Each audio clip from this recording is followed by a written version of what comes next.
Kaya nga, kaya nga. Hey, what's up mga ka-rides? Meron na dito, kararating lang Aigo. Sa Aigo itong a week ago dumating itong Next dito. Meron silang mga bagong e-bikes. Etong Next, eto mukhang hawig siya ng NMAX. Tingnan nyo naman yung pormahan niya. So, yung variant na meron dito is gray at saka white. Ayan. Pero meron na itong mga ibang mga variant na lumabas na. At saka may iba na tumatakbo. So, si Aigo ang first Palawan na distributor ng Next dito sa Palawan, of course. Dynamax ito, tingnan nyo. Dynamax parang NMAX.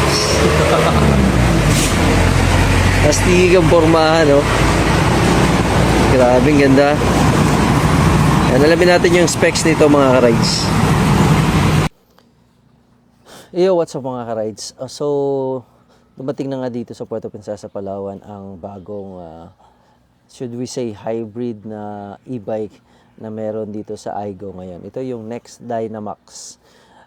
Hawig na hawig, yung forma pa lang hawig na ito sa isa sa mga kilalang brand ng motorsiklo. But this one is different dahil nga ito ay e-bike. So, pag-usapan natin ang specification nitong Dynamax na meron dito ngayon sa Puerto Princesa. Battery nito is 72 volts, 67 ampere, JK BMS, and active balancer. Meron din ito, ang motor nito ay 12-inch QS 3000 watts. Controller nito ay Butol EM85. Ang range naman nito sa takbuhin nito ay nasa 160 to 180 km. Ang speed nito ay nasa 75 kph km per hour at ang capacity nito ay 200 kilos. Charging nito nasa 5 to 7 hours pag i-charge mo. Charger nito is 10 amperes. Front tires nito is 120 by 70 by 12. Pareha sila actually ng front tires at saka rear tire natin 120 by 70 by 12. Front disc nito is 220 mm. Same din yung kanyang front and brake 220 mm.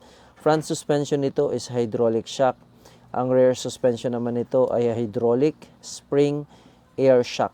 At ang safety features nito is CBS, combined brake system. Ang safety features naman nito meron tong TCH or traction control system.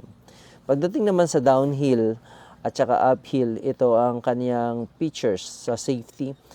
HHC or hill hold control, anti-roll, at HDC, hill descent control. Ayan. So pag paakyat at saka pababa, meron tong assisting control na hindi ka malalagay sa alanganin. One of the features also ng itong Next Dynamax ay ang cruise control. Okay? Meron tong cruise control, meron din itong generative charging, ignition lock, meron din tong anti-theft alarm, USB phone charging, at saka DRL lights with or daytime running lights and with RGB up headlight full LED. Ayan, LED na rin ang headlight nito, pati yung kanyang panel headlight LED light na rin. Meron ting voltmeter, so malalaman mo kung hanggang saan na lang yung battery mo. And then 5-inch touch control na display. Aba, talaga okay touch screen display. At saka run flat tire, pwede mo siyang itakbo ng kahit na flat ang gulong. Okay, camelback seat, yan ang napakaganda doon sa kanyang camelback seat. At the same time, alloy wheel at smart card NFC. Yung smart card, aba okay yun So dimension naman ito, ang length nito ay 199, ang width nito is 52, and then ang height nito ay 126 cm. Ang total gross weight nito ay nasa 81. Okay? 81.4. Ang battery weight nito ay 36 kilogram. Now, again, features nito ay smart key, generative charging, cruise control, HSC, and HDC. Ayan. So guys, sa mga naghahanap ng alternatibo or nagpaplano ka dahil nagmamahal ang gasolina or ang fuel natin. So, why not? Try natin itong tinatawag na Next Dynamax. Isa sa mga pwedeng makasave sa iyo pagdating sa gastusin, lalo na sa pagtaas ng gasolina.